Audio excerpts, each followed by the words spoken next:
time to reminiscence, and I am grateful to God that we have lived this far in our lives, in our generation, to be able to meet again, renew acquaintances, friendship. It's a sentimental one, but still good as any other time to meet you. I have traveled almost 7 months into the presidency, and I'd like to thank you for your help, your support. In the months of I struggled to be president. Frankly, I did not really expect to win. But ang problema kasi, hindi naman ako na minimaliit ko yung lahat. But among the 5 of us, nobody was seriously talking about the Mindanao issue. Hindi kasi alam ng, maybe not realized by anybody outside of Mindanao, that this issue about the Moro could create a big fissures in our national life. What you really see, kasi alam ko wala nagsasalita eh. And if nobody was ready to present even an agenda of what to do in Mindanao, mukhang I was not really comfortable because we have suffered terrorism many times. As a matter of fact, the last time in Jan's harap. But because the Davaoenos have endured this kind of disastrous events, parang, well, the slogan is really get back to normalcy as soon as possible. Kaya dito, I've observed, feeling the pulse of the people that parang wala na lang. Or maybe they are not really that scared because nandyan ako yung mayor nila. And for the so many bombings, Davao Airport, Pantalan, we have recovered. And even we are hitting almost 9%, the highest in the Philippines growth. So it's no mean task for the Davaoenos.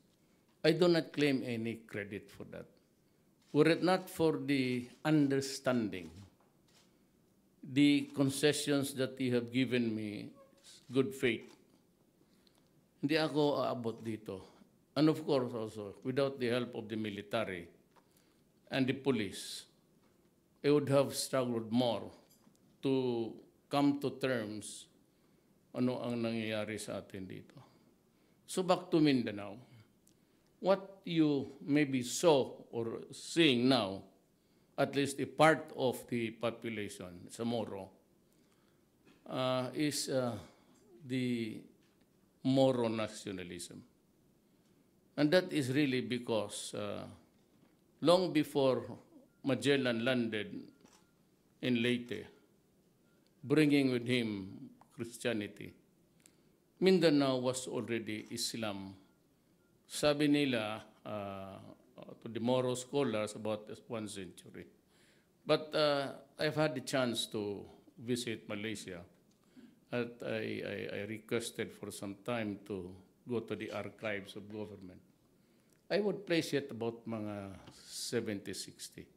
The entire subjugation sa mga tao dito. And that is why when the Spaniards came to conquer Mindanao, but without bloodshed, pati yung Amerikano, with so many massacres along the way, yung sakit sa puso nila, hindi talaga natatanggal yan. Nandyan yan. It would be foolhardy to really say that it's just 1 century ago. What do we care about? No, it's a deep, deep wound that refuses to go away. Ngayon, inabot tayo because ang delikado kasi dito is not really the armed moro. Para sa akin, wala yan. I mean, we can go into a massacre also, and the problem is, walang mangyari kasi kung violence lang perpetuate mo, it would become a vicious cycle. And it would never end. Just like what is happening in the Middle East. It is really now a product of the imperialists, the colonialists. Just like what is happening there. Kung hindi sila pumunta dito, maybe by this time, we are all Islam or whatever it is. But at least there is always a God universally for all of the peoples in this planet. Ang sinabi ko lang, mahirap i-deal ito because, just for example, the fishermen. Yung massacre doon sa Sibugay, somewhere, Coron, pumunta doon, maraming mangingisda yan, medyo malaki ng konti, yung may mga trapal. Yung style na, sige, sino yung Muslim? Tumabi kayo. Tapos, pagbabarilin yung, ganun ang hatred. And like sa mensahe, parparahin mo yung, no guys, do not be so sensitive about these things, no? Because my mother, ang mama ko is a mestiza Maranao, Chinese. Ang lolo ko Lam. Ang nanay ko anak ng Maranao lady. So, do not be so sensitive. Wala akong pinapaboran. But I'm just trying to explain that what prompted me to run was really this situation. No? So, we are trying to talk to the MI. And medyo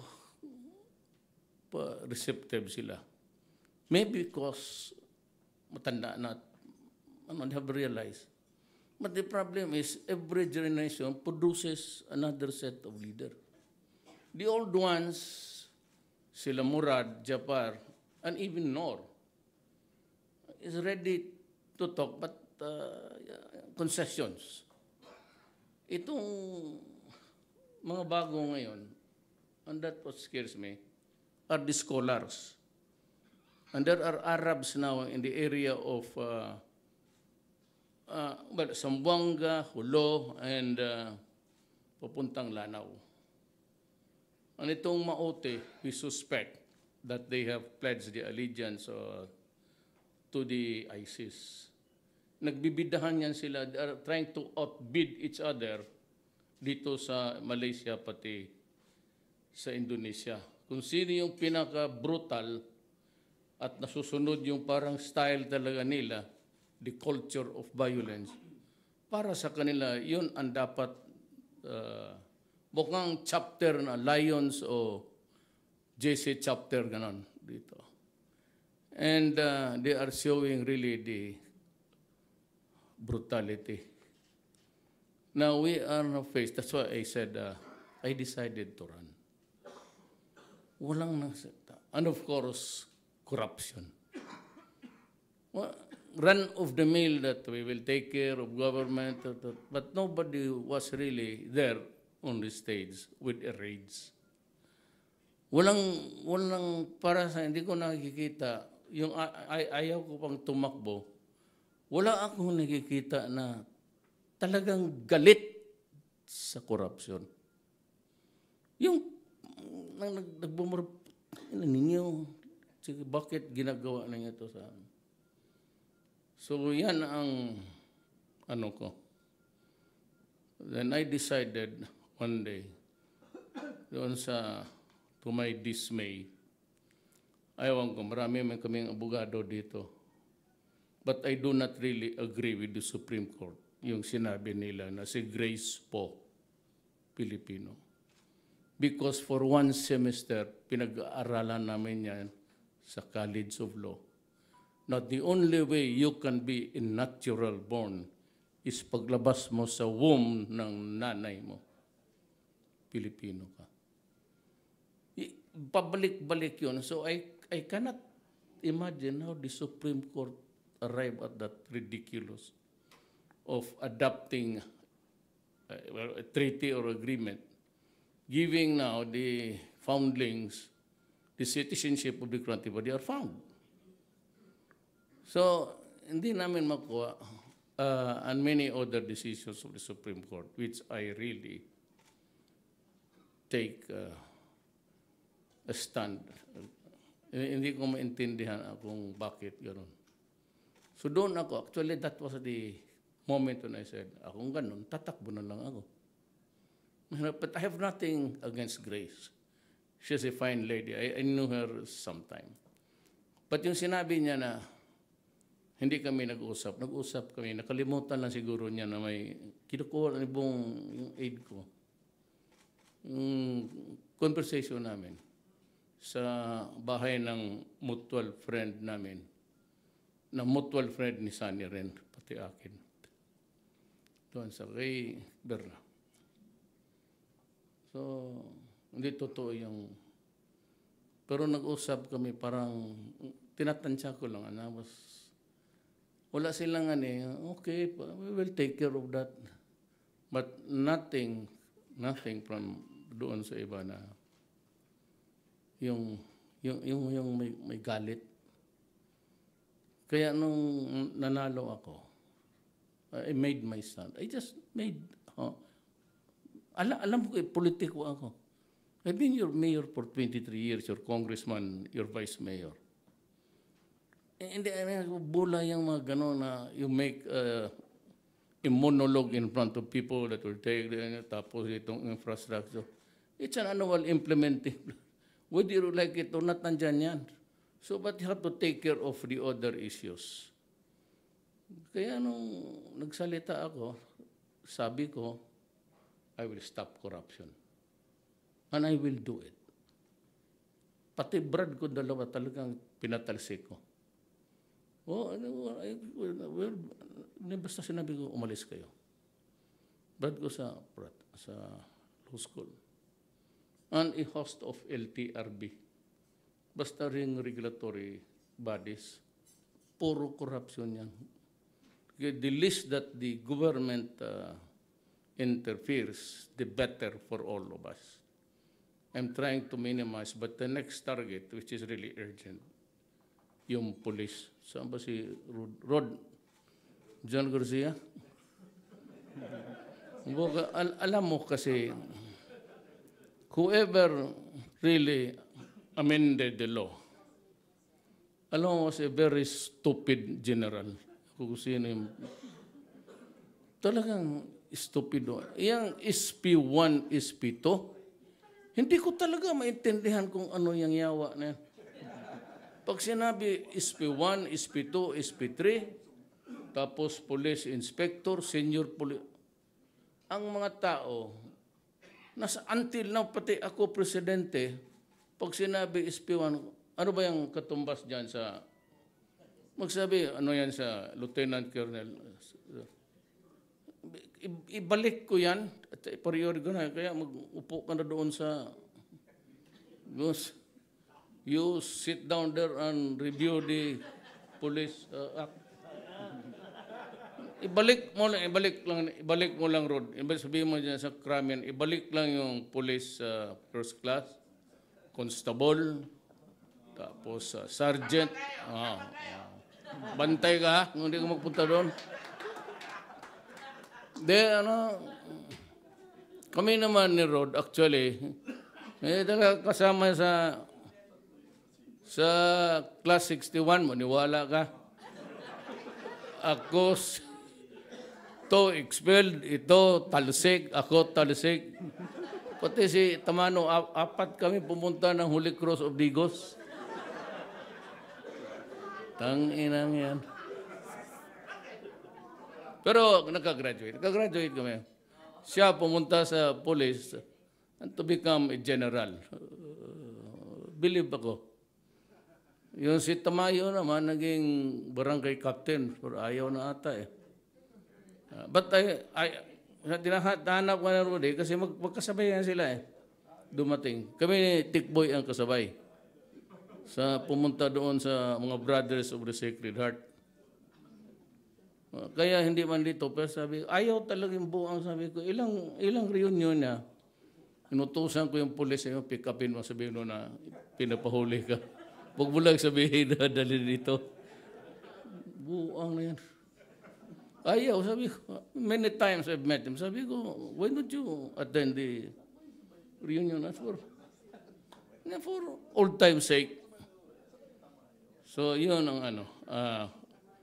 I just promise stop corruption, droga, which is really the source of a controversy, which I would not want to talk about because it has generated a lot of emotions there. And it goes into the core of our religion that has to be fixed yet. Pero itong kay Marcos, di ba sa debate, we were asked, I think it was in Cebu, would you allow the burial of Marcos if you win? There were two of us who said yes. Ako, pati si Binay. Yung tatlo, si Grace pati si Santiago, ayaw nila. Lahat ng pangako ko sa inyo, tinutupad ko talaga. I'm hard on corruption, sabi ko.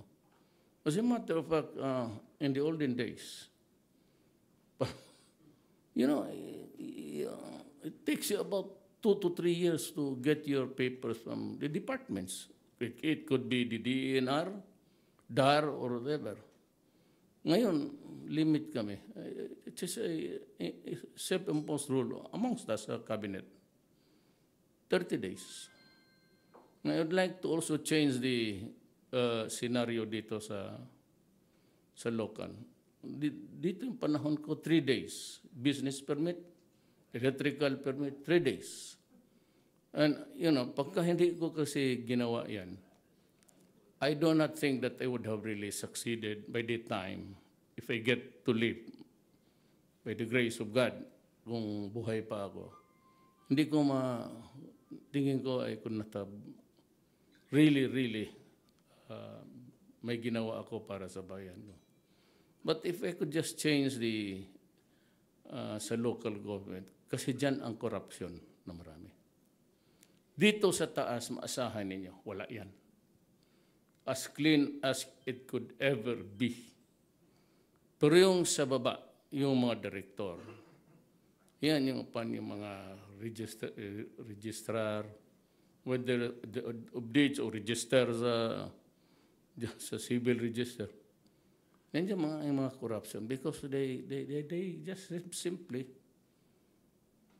either they are not there, kaning mga director, at even dito, after lunch, mawala na. So, saan si director magpirma? Magpunta lang doon ng... So, I'll be warning them. I say, that's staffa. That's actually malversation. You get paid for 8 hours, and you get the money, then you just stay there for 2 to 3 hours. Maybe by the next, but I'm trying to look for a forum to sort this out before sa next SONA.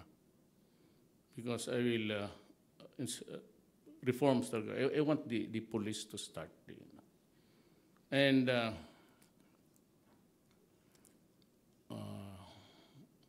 limit yung regulasyon.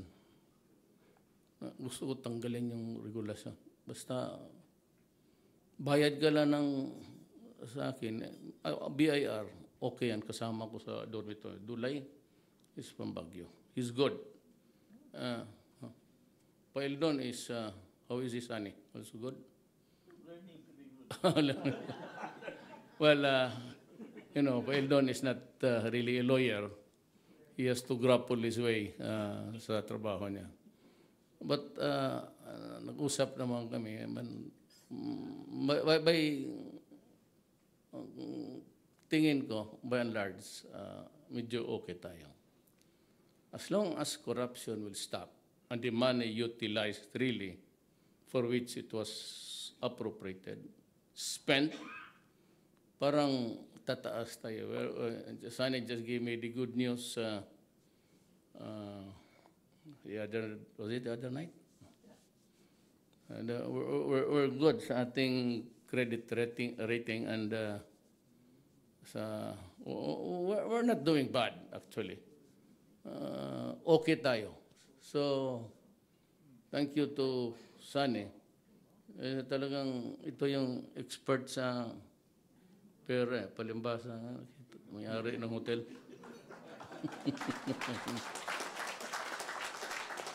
Now I know, all you have to do to get rich actually in this world is to be an orator. Siya yung nanalo ng Voice of Democracy during our time, national. Kaya no wonder he got his pockets full of money. Kami naman mga 75. Kaya nga, that is a joke actually. It is really true. Tugade is bright. He's a billionaire. Bilyonaryo yan. And was our valedictorian sa San Beda. Vit Aguirre cum laude. Rudy Salilima sa IT, sa cum laude yan. Sa klase namin. Si Bambit Mendoza, yan, Justice ng Supreme Court. But dalawa yan sila, magka-classmate, tapos magka-brad, but different journeys sa destiny namin. One was appointed by Noynoy, the other one was appointed by Arroyo. Pero okay yung klase namin. Puro bright talaga yan. Of course, Pernia is a professor emeritus. Then you have Briones. She's really very bright. Tigualo, ex-convict. Ayaw niya patawag ex-convict. Ex-convict yan. Si Tigualo, si Mariano, Lisa Masa. Puro nakulong yan ng Marcelo. Kaya ko dyan mga ex-convict. Ibasco. Maraming priso dyan. But I said, it's a good sounding board. We get to hear from the left, from the right. Kung ano lang yung tama, yun. It's not really coming from the right or from the left, but we decide what is really to the best interest of the Filipino people. That's lang, Ako nga sabi ko, pati na sa lahat, wag lang bayan. Tayo. I mean, I can lean back, maybe grant concessions if it's possible legal. Pero kung if it's a matter of an issue involving the welfare, the interest of my country, hindi talaga tayo makaintindihan. No way ako na bibitaw dyan. If it's really to preserve the Filipino, then I am sorry. Talagang yun na yan. So, yun wala pa naman akong history. But I will be more exacting. It's the only way. At saka, ayaw ko sanang magmura. Pero, alam mo, itong tao, para pag hindi mo pinutang ina. Kaya ako, binuksan ko yung 8888 sa PTB4. If you have some, misgivings, write it out. Kung walang dyan. Walang libel dyan. Akin yan . It's the publication. So the publication is mine. It's PTB4. When you text, hindi naman, it becomes a libel when it is published. So ang mauna dyan ako. But, sabi mo dyan, director na milking us of, diretsuhan mo para tapos tawagan ko. Wala akong pasensya wala akong second chance. Zero tolerance talaga ako. Sinabi ko sa lahat yan.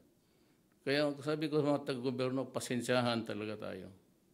Telling you, wala akong magdadalawang isip niyan. basta corruption. Kasi po, magkababata man tayo. Wala talagang pahinga ang Pilipino sa corruption. There has never been really a respite, even for a while. Administration after administration after administration. Either it's in tax deduction, allowances and everything. Kaya sabi nila ako, but I'm not trying to offend anybody. There will be no special favors. Lalo na sa mga mayaman. Hindi talaga ako bibigay yan. Maybe for the small guy, kung sabihin mo lang na, kaya yung mga, kayo nakalahat abroad. Kita mo yung customs. Tayo, mga mayor, lusot, sa saludo pa yung mga yawa na yan. Pagdating doon sa yung mga biyahira, ilang bilis lang man yan.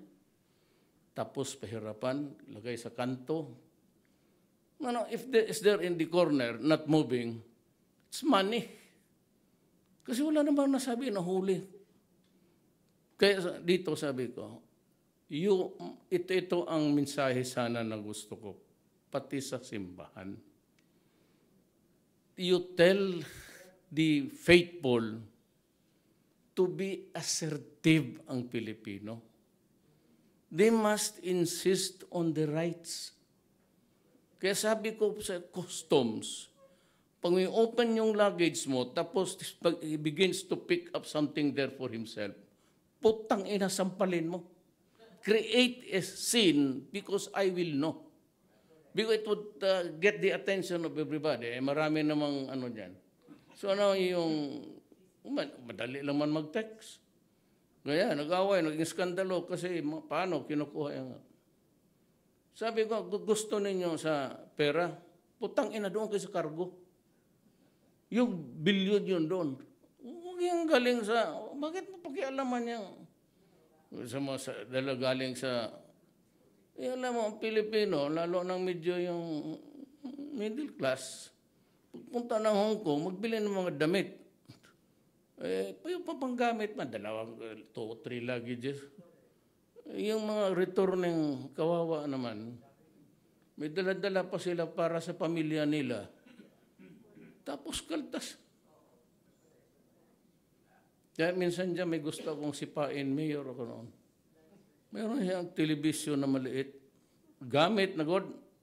Nagamit na niya, binalot na niya ng plastic kasi dalhin sa pinaghirapan pa ng, sabi ko, alam mo, Adri, magkalang mga Mayor Duterte ako. Putang ina mo, sipain kita dito ngayon, putang ina ka. Bakit? Bakit mo pinalusot yun? Ilan ang pinalusot ninyo dito kanina? Sige daw.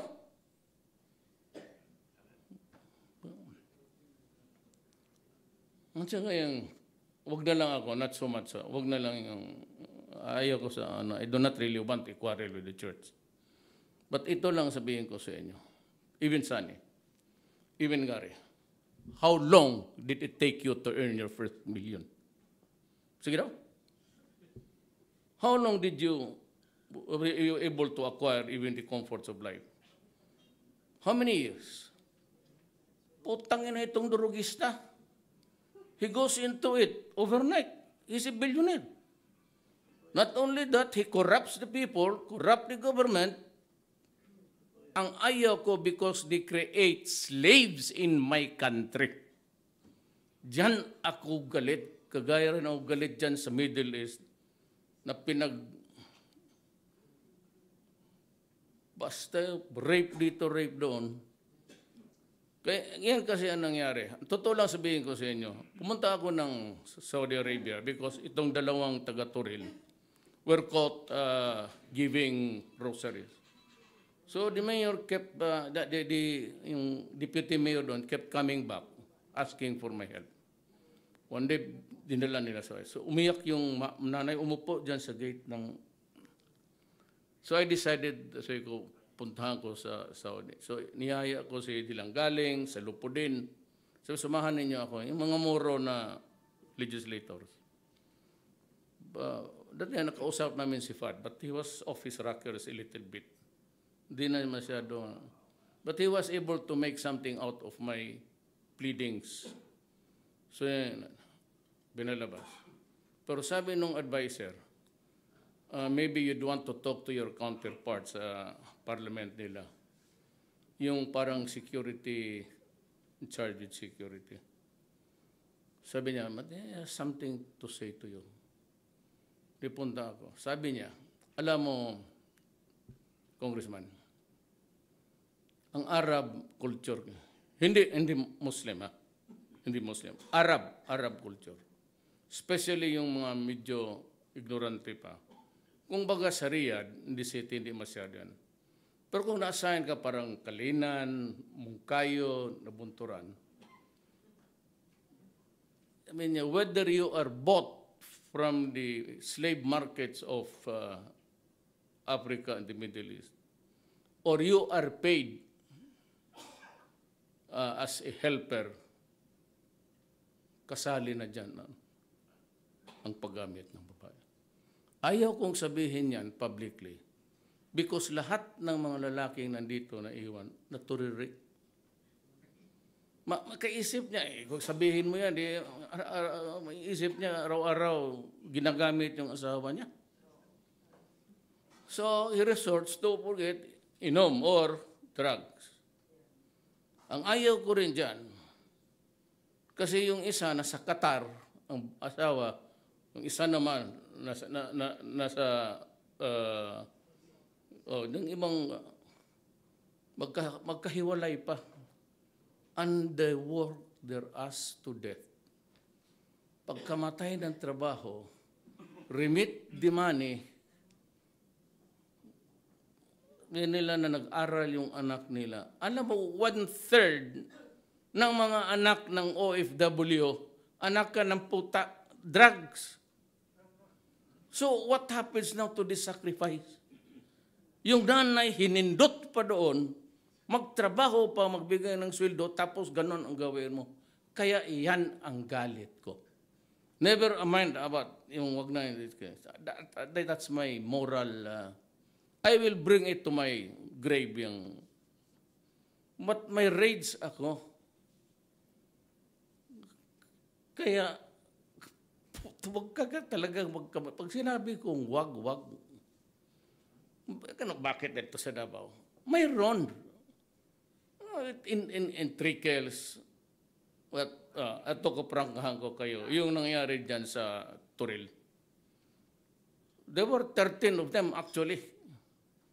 Yung dilatad ko doon, but 6 lang. Yung iba tinapon ko lang. Puta, imagine kapag dating namin doon, kagaya ng sa San Juan, 1 tonelada, kung ako ang nandoon, hindi ko ipahuli. Dalhin ko sa likod doon sa apartment, lagyan ko ng sterilizer, pagbabarilin ko. Totoo. Gawin nila pa, 1 tonelada, pag inabutan ka, talagang papatayin kita. I don't give. Wala akong dyan. Galit talaga ako. Nakita mo naman ang sakripisyo ng Pilipino tapos. Kaya ako stricto. Kaya ako, ang number 1 oppressor sa Pilipino, actually, ang gobyerno. It's not the gobyerno. Lahat na kung anong abuso dyan. Kaya dapat sabihin ang tao, ito ang iyong karapatan. Insist on it, die for it. Because someday it will liberate you. Kung ang Pilipino lang talaga mag-insist na, pagdating ng BIR, the first to whip of sumbong ka agad. O kaya kung sisigaw ka, bastusin mo. Tignan mo, pag binama mo yan, walang gagong magdemanda. So sige, punta tayo sa pulis. Sabihin ko, hiningian mo ako. Ang akin is just pay the correct taxes para ma-happy si Dominguez. Magkontento. Because I have to, but you can be very sure, ang inuna ko dito yung look at the budget. It's agriculture, education, tapos skills training, small and medium scale industries. Wala, sabi ko, unahin natin dito sa baba. It's not, I do not know if you believe in my sincerity. Some say it's just a pretended sentiment. Whatever. Politiko yan, ganun lang. Never mind about what I feel. Just do what I want for my country. Hindi na ako babalik dito. It's 6 years straight. Then I go to hell or heaven, depende na yan sa how I talk to God. Di naman nila. Kasi daw kulungog ako kay I talk to God sa aeroplano. Di ganito na lang, baliktarin ko. Kung totoo, baliktarin ko. Kung ang Diyos ngayon ang nagipag-usap sa akin, anong gawin ninyo? Sabihin nyo, si God, medyo may sira rin ulo. Wala, libang ka. After a long haul, galing Laos, you ask me a stupid question. Have you resolved to stop throwing out epithets and curses? Stupid. O Rod, mabuhay ang PNP. So that is all for tonight. I'm still waiting for the arrival of Tamayo. But hamunin ko kayo. Rodin, nag-umpisa na. Mag-ubos tayo na tag-2 boteng whiskey. Compliment sana. Pero ubusin natin, ha? Per table. Wala na. Yan lang ang survivor.